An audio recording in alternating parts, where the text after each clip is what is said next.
मीठे मीठे बच्चों, रावण पर जीत पाने से ही आप जगजीत बनेंगे। उसके लिए पूरा पूरा पुरुषार्थ करो। ऐसा कोई कर्म नहीं करो जो अंत में बेइज्जती हो, सजाएं खानी पड़े। कि गंभीरता से समझानी देते हुए कल्याणकारी और रहम दिल परमात्मा की आज की मुरली से हम आत्माओं के लिए अपनी ऊंच गति बनाने की शिक्षाएं। संगम युग में ऑलमाइटी गॉडफादर की यूनिवर्सिटी भी है, ऑलमाइटी फैमिली है, ऑलमाइटी बैंक है, ऑलमाइटी इंश्योरेंस कंपनी है, जिसमें हर आत्मा को अवसर दिया जाता है अपना समय, श्वास, संकल्प सफल कर अपने लिए रूहानी कमाई जमा करने का, तन मन बुद्धि समर्पण कर खुद को इंश्योर करने का। ऑलमाइटी गवर्नमेंट के अपने नियम हैं, अपनी मर्यादाएं हैं, जिनके अनुसार चलेंगे तो उच्चतम स्तर की सफलता, जिसे सिद्धि कहते हैं, वो प्राप्त कर सकते हैं। और वो भी अल्पकाल की नहीं बल्कि अविनाशी प्राप्ति कर सकते हैं। परमात्मा हम आत्माओं को स्मृति दिला रहे हैं कि हम ईश्वरीय गवर्नमेंट के मैसेंजर हैं। हमारे मैसेंजर बनने के कर्तव्य में किसी से कोई बहस नहीं होनी चाहिए, किसी भी तरह की डिस्टर्बेंस नहीं होनी चाहिए। मैसेज देना है या किसी से कार्य करवाना है या किसी को किसी बात के लिए मनवाना है या राजी करना है, तो परमात्मा समझाते हैं कि याद का मंत्र मन मना भव को यूज करो। उदाहरण के लिए परमात्मा समझा रहे हैं कि जैसे दुनिया में अगर कोई वाणी से या किसी भी तरीके से वश नहीं होता है, बिल्कुल कहना नहीं मानते हैं, तो उन्हें वश में करने के लिए मंत्र और जंत्र करते हैं। हमें ऐसी कोई विधि नहीं अपनानी है, बल्कि परमात्मा हमें याद दिला रहे हैं कि हमारे पास आत्मिक दृष्टि का नेत्र है, तीसरा समझ का शक्तिशाली नेत्र है, जिससे हम औरों को भी आत्मा रूप में देखेंगे, सतगुणी स्वमान से देखेंगे। और साथ में मनमना भव का मंत्र है, अर्थात मन परमात्मा में लगा हुआ हो, उनकी याद में हो, तो इससे कमाल हो सकती है। इस स्थिति और स्मृति में रहते हुए जब संकल्प और कर्म करेंगे तो उनका सिद्ध होना निश्चित है। आत्मिक स्मृति और परमात्मा की याद से सिद्धि स्वरूप बन जाएंगे। परमात्मा वरदान देते हैं कि याद के मंत्र के प्रयोग से संकल्प और कर्म में अविनाशी सिद्धि प्राप्त करने वाले सिद्धि स्वरूप बनने का वरदान प्राप्त करो। जहाँ वाणी कार्य नहीं करवा पाती है, वहाँ आत्मिक स्थिति और परमात्मा की याद सहज सफलता प्राप्त करा देती है, और वो भी उच्चतम स्तर की सफलता। सोल कॉन्शियस रहने से सर्व कर्म सहज संपन्न हो जाते हैं, स्थिति अचल अडोल रहती है, एक्ट भी एक्यूरेट होता है। इसलिए हमें एक्शन कॉन्शियस नहीं होना है। सोल कॉन्शियस हल्का रखता है, उसमें परमात्मा की याद समाई हुई होती है, कर्मों का कोई खिंचाव नहीं होता है।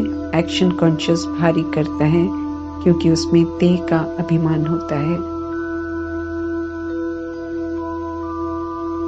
परमात्मा निराकार हैं, दिखाई नहीं देते हैं, बहुत विनम्र हैं, सहज मिल जाते हैं, प्यार करते हैं, पढ़ाते रहते हैं। शायद इसलिए उनकी बातों को सुनते हैं, सही भी समझते हैं, परंतु अमल में नहीं लाते जैसे कि लाना चाहिए। परमात्मा सावधानियां भी देते हैं, कभी कभी वार्निंग भी देते हैं, लेकिन देह अभिमान होने के कारण या फिर परमात्मा से प्यार की कमी होने के कारण उनकी शिक्षाओं को हल्का ले लेते हैं। समय समाप्ति की ओर जा रहा है। जन्म जन्मांतर के पाप कर्मों के हिसाब को याद की अग्नि से भस्म कर स्वयं को सजाओं से, विनाश के सेक से, पश्चाताप से बचने की सहज विधि बता रहे हैं परमात्मा। कई एक बार समझाते भी हैं कि पश्चाताप की घड़ियां बहुत कठिन हैं। उनका पाठ संपन्न होने के बाद याद भी कर नहीं सकेंगे, इसलिए पाप भी भस्म नहीं होंगे। फिर परमात्मा के साथ के बिना ही सब झेलना पड़ेगा। अकेलेपन में सब भारी अनुभव होगा। रहम दिल परमात्मा कहते हैं कि याद करो ताकि और कोई पाप कर्म न हो, श्रीमत की अवज्ञा न हो। फिर भी जब उनकी हम पूरी नहीं सुनते हैं, तो परमात्मा पुनः कह रहे हैं कि दुनिया में भल और किसी से नहीं डरो, लेकिन ऑलमाइटी अथॉरिटी सुप्रीम जस्टिस से डर जरूर रखो। डर रखेंगे तो उनकी शिक्षाओं की अवज्ञा नहीं करेंगे। परमात्मा की कोई भी शिक्षा की अवज्ञा पाप कर्म के खाते में जमा हो रही है। उनकी शिक्षाएं मानने के लिए हैं, हमारे हित के लिए हैं, इसलिए अवज्ञा करने का हिसाब हमें देना जरूर पड़ेगा। जितना उनसे हम किसी बात के लिए बार बार कहलवा रहे हैं, उसका भी हमें हिसाब जरूर देना है। ड्रामा, प्रकृति, माया सब हिसाब लेते हैं अंत में परमात्मा की अवज्ञा का। प्रजापिता ब्रह्मा, मातेश्वरी, दादियों ने विशेष ध्यान रखा कि परमात्मा की किसी भी शिक्षा की अवज्ञा न हो। प्रजापिता ब्रह्मा और मातेश्वरी ने तो कभी कोई अवज्ञा की ही नहीं। ऐसी कोई शिक्षा नहीं जिसे ना कहा हो या माना ना हो तो अपने को सेफ कर लिया। दादी गुलजार, दादी जानकी भी पास विद ऑनर होकर फ्री हो गए। हम आत्माओं को भी परमात्मा इस विधि से सेफ होने की समझ दे रहे हैं। उठने, बैठने, सोचने, बोलने, कर्म करने, खाने पीने, व्यवहार में आने, होमवर्क करने, धारणा करने की शिक्षा मिल रही है, तो डर रखना है हमें और उनका कहना मानना है। जब पाठ से पूरा डिटैच हो जाएंगे परमात्मा तो कुछ नहीं सुनेंगे। अभी रहम दिलबंद समझा रहे हैं। धर्मराज को रहम नहीं आता है, इसलिए धर्मराजपुरी की सजाएं कड़ी हैं। एक पाप का 100 गुना दंड है। इस समय हम कम से कम 100 आत्माओं के निमित्त तो हैं ही जो हमारे आसपास हैं। जब हमसे एक पाप कर्म होता है तो अनेक आत्माओं से भी वो पाप कर्म होता है, उनका भी दंड फिर हमें ही मिलता है। इस समय हम सब जिम्मेवार आत्माएं हैं, सिर्फ अपने लिए नहीं बल्कि औरों के लिए भी है। अज्ञानता में किए हुए पापों को चुकता करने के लिए याद की विधि है। कायदे से समझ मिलने के बाद पाप कर्म करने की कोई भी छूट नहीं है। इसलिए कर्मों की फिलॉसफी समझाकर परमात्मा हम आत्माओं को सावधान कर रहे हैं। अपना टीचर, अपना जज हमें खुद बनना है। जो शिक्षाएं हमें मिल रही हैं उस पर चल रहे हैं, कितना चल रहे हैं उसका चार्ट हमें रखना है। ये परमात्मा की हम आत्माओं को श्रीमत है, क्योंकि ईश्वरीय कायदे बहुत कड़े हैं। बेदाग हीरा बनने के लिए नियम है, इसलिए भूल चाहे छोटी हो या बड़ी, ब्राह्मण बनने के बाद अर्थात समझ मिलने के बाद कड़ी सजाओं का पात्र बना देती है। ज्ञान दर्पण बहुत स्पष्ट है, जिसमें अपनी भूल नजर आ जाती है। ज्ञान रूपी दर्पण द्वारा हमें अपनी चेकिंग करनी है। पुराने 63 जन्मों का देह अभिमान का हिसाब किताब बहुत सारा है, जिसे पूरा चुकतू करने का मौका मिला है हमें। अगर हमने धर्मराजपुरी में सजा नहीं खानी है तो खुद ही चुकतू करने में कल्याण है। परमात्मा समझा रहे हैं कि हिसाब किताब रह गया तो सजा की मार खाकर चुकतू करना पड़ेगा, फिर थोड़ा सा समय का सुख मिलेगा सेमी स्वर्ग में, अर्थात पीछे आएंगे। सजा खाना मना, नापास होना। जब परमात्मा आते हैं तो जजमेंट टाइम शुरू हो जाता है। सुप्रीम जज परमात्मा समझ देते हैं कि हमने क्या किया है और हमें क्या करना है। बचपन की अर्थात ज्ञान के बचपन की भूलों को फिर भी माफ कर देते हैं, लेकिन ज्ञान में जब हम युवा की स्टेज पर आते हैं तो भूलें माफ नहीं होती हैं। कईयों को उसी समय सजा मिलती है तो कईयों की फिर धर्मराजपुरी में इकट्ठी मिलती है। कयामत का समय है, जिसने जो किया उसकी वैसी सजा मिलेगी। अभी परमात्मा साथ है तो महसूसता कम है, परंतु जब परमात्मा का पाठ संपन्न हो जाएगा फिर अंतिम कयामत का समय होगा, जिसमें कोई सुनवाई नहीं होगी, परमात्मा का साथ नहीं मिलेगा। ऐसे समय की समीपता का संदेश देकर परमात्मा कहते हैं कि योग बल से सभी हिसाब किताब चुकतू करो। योग बल अर्थात स्वयं को आत्मा समझ एक परमात्मा की याद में जब हम रहते हैं तो एक्यूरेट योग कहलाता है। इस योग से शक्ति प्राप्त होती है जो अग्नि बन पापों को भस्म कर देती है। इसलिए परमात्मा कहते हैं कि और सब तरफ से बुद्धि का योग हटाकर एक मुझ में लगाकर योग बल से बनाए हुए हिसाब किताब को चुकतू करो और फ्री हो जाओ।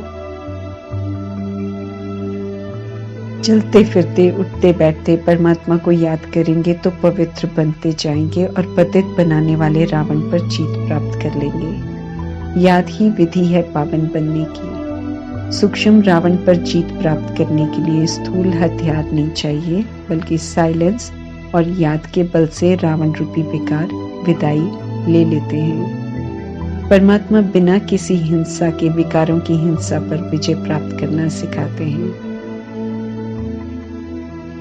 काम विकार, क्रोध विकार हिंसा है, ये परमात्मा ही आकर समझाते हैं। इस समय हम सब आत्माएं युद्ध के मैदान में हैं। हम सब गुप्त वॉरियर्स हैं। चारों तरफ माया का राज्य है। हर किसी के अंदर विकारों की परसेंटेज अपनी अपनी है, इसलिए हर किसी का अपना अपना युद्ध है। हर कोई माया जीत जगत जीत बनने के लिए अपना अपना युद्ध कर रहे हैं। जो 5 विकारों पर जीत प्राप्त करते हैं वे ही जगत जीत बनते हैं। अपने साथ ही युद्ध कर बुराइयों से मुक्त होना है और दैवी गुणों को धारण करना है। परमात्मा कहते हैं कि सतयुग में जाने के लिए दैवी गुणों की धारणा करनी है। बिना दैवी गुणों की धारणा के हम वहां जा नहीं सकते हैं। इसलिए खुद से पूछते रहना है हमें कि हमने कहाँ तक दैवी गुणों की धारणा की है। परमात्मा बुराइयों पर विजय प्राप्त करने के लिए शुरू से ही दैवी गुणों के साथ आत्मा की महिमा करते हैं। आदि स्मृति दिलाकर आदि काल की विशेषताओं का आह्वान करने को कहते हैं। सतयुग में कोई राजा बने, रानी बने या फिर प्रजा, सभी को रावण रूपी विकारों पर विजय प्राप्त करनी है और दैवी गुणों की धारणा भी करनी है। सभी को अपने खान पान बोलना करना सब शुद्ध और पवित्र बनाना है। सत्य परमात्मा से जब सत्य ही बताना, सब सत्य ही बताना है। झूठ बोलने से दुर्गति होगी। रॉयल घराने में जाना ऊंची गति पाना है। खास याद पापों को भस्म करने के लिए अमृत वेले में करनी है, क्योंकि वायुमंडल अच्छा होता है। हलचल करने वाली तमोबुद्धि आत्माएं उस समय गहरी निद्रा में सोती हैं। दिन में वायुमंडल को खराब करने वाली आत्माएं सब जागृत अवस्था में होती हैं। इसलिए जितना भी याद करेंगे तो कर नहीं पाएंगे। अनेकों मन की सोच का वायुमंडल अपनी ओर खींचेगा। एकाग्र हो अमृत वेले में की हुई याद से पाप भस्म होंगे। योग भस्म करने के लिए एकाग्रता और शांति का वायुमंडल चाहिए, जो सिर्फ अमृत वेले में ही मिल सकता है। इसलिए परमात्मा कहते हैं इस समय को मिस नहीं करना है। सारी दुनिया रावण रूपी माया से हार खाई हुई है, लेकिन ये किसी को भी मालूम नहीं है कि माया और रावण कौन है। दुनिया कहती है शास्त्र नहीं पढ़ने वाले, भक्ति नहीं करने वाले नास्तिक हैं। परमात्मा कहते हैं कि शास्त्र पढ़ने वाले नास्तिक बन गए। नास्तिक माना जो निराकार परमात्मा को नहीं जानते हैं। तमो प्रधान बन गए थे, अब सतो प्रधान हमें बनना है, जिसके लिए परमात्मा का फरमान है कि मुझे याद करो, किसी भी देहधारी को याद नहीं करो। आज के समय में कोई भी शास्त्र के श्लोक सुनाकर गुरु बन जाते हैं। परमात्मा कहते हैं जो खुद ही घोर अंधेरे में है वो किसी की गति सदगति कैसे कर सकते हैं। सभी आत्माएं इस समय विकारों से पैदा होती हैं, इसलिए कोई किसी को पावन नहीं बना सकता है। निराकार परमात्मा अभी सभी आत्माओं को पावन बनाने आए हैं, पवित्र बनने का पुरुषार्थ कर रहे हैं। इसलिए हमें अटेंशन रखना है ताकि हमसे कोई बुरा कर्म ना हो और अंत में परमात्मा के आगे बेइज्जती ना हो। हर बुरे कर्म का साक्षात्कार कराया जाएगा। पापों की सजा खानी पड़ेगी जरूर। हमें फिक्र रखनी है कि विकर्मों को समय से पहले विनाश कर लें और संपूर्ण पक्का सोना बने। अभी समय मिल रहा है इसी कार्य के लिए।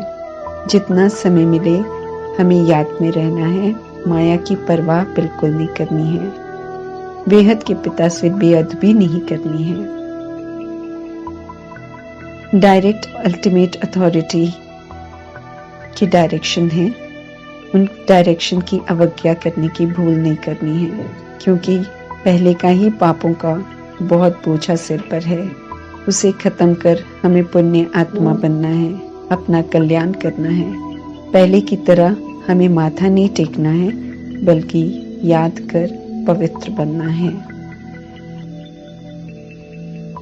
मनुष्य में दैवी गुण है तो वे देवता हैं, आसुरी गुण है तो बंदर नस्ल हैं। सीरत का अंतर होने से काया में भी फर्क पड़ जाता है।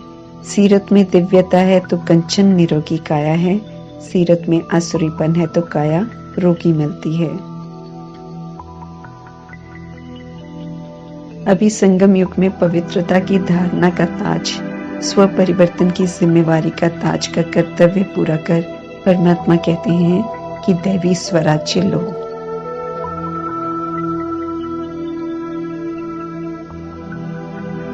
पहले भारतवासी जिन्हें पूजते हैं उन पर कलंक लगाते हैं, फिर और धर्म वाले भी देवी देवताओं को लेकर उल्टी बातें कहते हैं। जब विकार मनुष्यों को पत्थर बुद्धि बना देते हैं तो मनुष्य परमात्मा को भी पत्थर टिक्कर में कह देते हैं, अपकार करते हैं। फिर भी रहम दिल परमात्मा आकर उपकार करते हैं, फिर से पावन बनाकर स्वर्ग का मालिक बना देते हैं।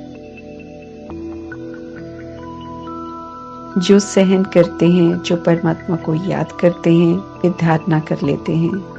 बांधेलियां जिन्हें बंदिशों में रखते हैं घर वाले, वे सबसे ज्यादा दिल से परमात्मा को याद करती हैं, परमात्मा से समीपता का अनुभव करती हैं।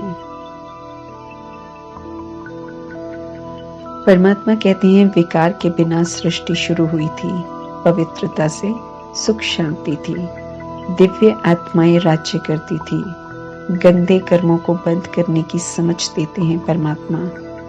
लेकिन विडंबना है कि विनाशी शरीर का आधार लेने वाली आत्माएं देह अभिमान के नशे में परमात्मा का फरमान सुनकर परमात्मा का विरोध भी करते हैं और परमात्मा को भी समझाते हैं कि विकार के बिना दुनिया कैसे चलेगी।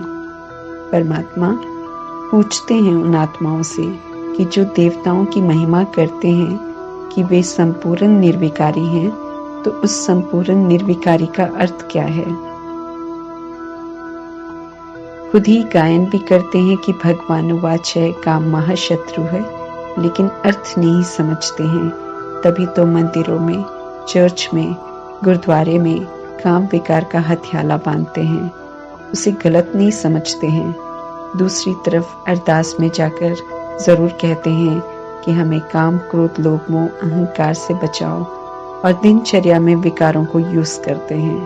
परमात्मा भक्ति के गायन और महिमा का जिक्र कर ध्यान खिंचवा रहे हैं कि सब कहते क्या हैं और करते क्या हैं और अब हमें करना क्या है। परमात्मा अभी जगत जीत बना रहे हैं, इसलिए कहते हैं कि ऊंच मर्तबा लेने की मेहनत करो। कहीं भी रहते बुद्धि का योग मुझसे लगाओ, मेरे से प्यार करो। परमात्मा को कहना पड़ता है, जबकि समझ मिलने के बाद, सत्य जानने के बाद कि उनके बिना हम आत्माओं का सच्चा साथी कोई भी नहीं है, तो हमें स्वतः ही उन्हें प्यार करना चाहिए और उन्हें याद करना चाहिए। जब नहीं करते हैं तो हम आत्माओं के कल्याण के लिए परमात्मा को कहना पड़ता है कि सिर्फ मुझे याद करो। औरों से रूहानी स्नेह रखना है, ख्याल रखना है कि उन आत्माओं को भी परमात्मा का संदेश मिले, उन्हें भी सच्ची याद की यात्रा की विधि मालूम चले, वे भी स्वर्गवासी बने। लेकिन सच्चा प्यार तो परमात्मा से ही बनता है। प्यार उनसे तो वफादारी से याद भी उन्हें ही करना है। सन्यासी की आत्मा हो, धर्म स्थापकों की आत्माएं हो, सभी विश्व की आत्माओं को निराकार परमात्मा ही विकारों से मुक्त कराकर पवित्र बनाकर साथ ले जाएंगे। हमें सिर्फ परमात्मा की श्रीमत पर चलना है, फिर जवाबदार परमात्मा है। कोई फिक्र, कोई चिंता नहीं।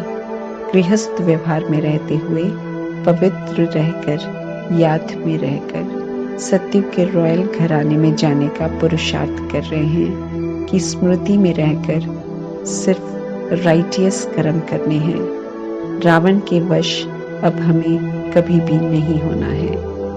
ओम शांति।